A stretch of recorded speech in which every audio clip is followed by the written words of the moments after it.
Welcome back, Smart Start Radio family. Before we get into our latest amazing episode, we have a quick word from our sponsor. With spectacular hotels, amazing theme parks, and unparalleled entertainment, Universal Orlando Resort offers a meeting destination unlike anything else in the world. When was the last time you actually stopped after an event and said, that worked, that hit? That did something. You weren't already halfway into your next planning timeline. I mean, really stopped. Even just for a minute or a microsecond. Because if you're like most planners, the second an event ends, you're already thinking about what didn't go right, what needs to be fixed, what you do differently next time. And very rarely do we pause long enough to acknowledge what actually worked. A Smart Star Radio, Smart Star Radio. Ready, set, here we go with another episode. Watch as we learn and grow. A Smart Star Radio, Smart Star Radio. Ready, set, here we go with another episode. Watch as we learn and grow. Starting smart is the action we design. Meeting of the minds, how to better use our time. Leading, interceding, proceeding, they divine. It's believing, they conceding, so it goes on more.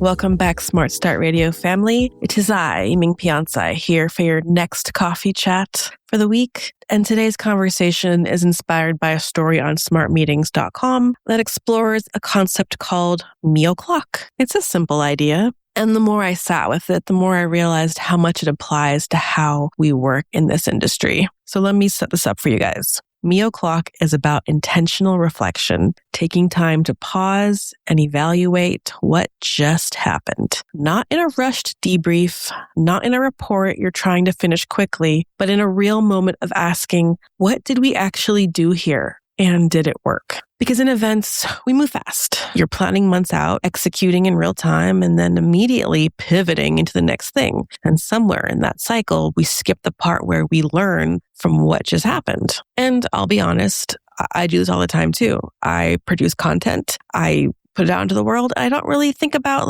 did that land for people? Did it really work? Did it do what it was supposed to do? So I'm guilty of this. And this is just a reminder for me that I need to do this more. Hopefully we'll get there together. So you finish an event and there's that moment where you know something clicked. The energy felt right. The people were engaged. Something landed. And instead of sitting with that, you move on.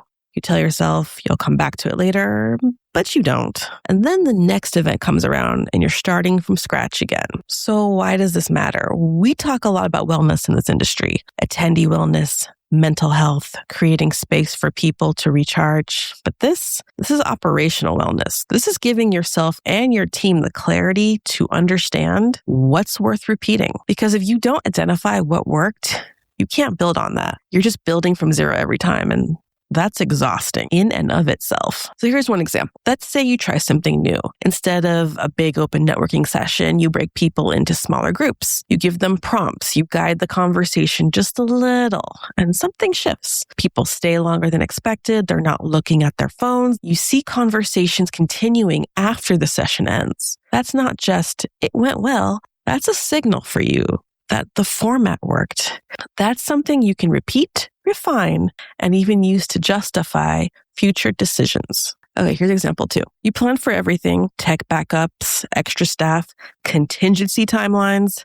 Everything runs smoothly. And it's easy to dismiss that as, well, that's how it should be. Ta-da. But if you pause for a second, what you're actually seeing is your system worked, your team was prepared, your process held under pressure. That's not luck. That's something you should be documenting and repeating.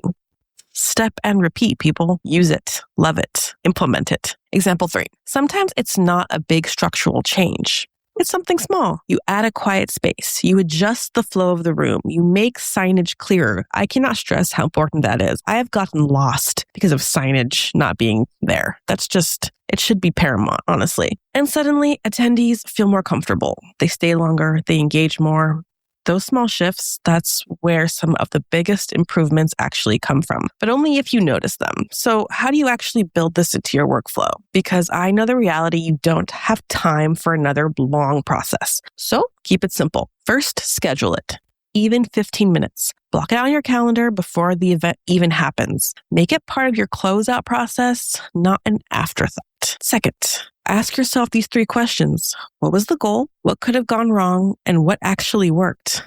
That last question matters the most, if I'm honest. Third, capture the one thing.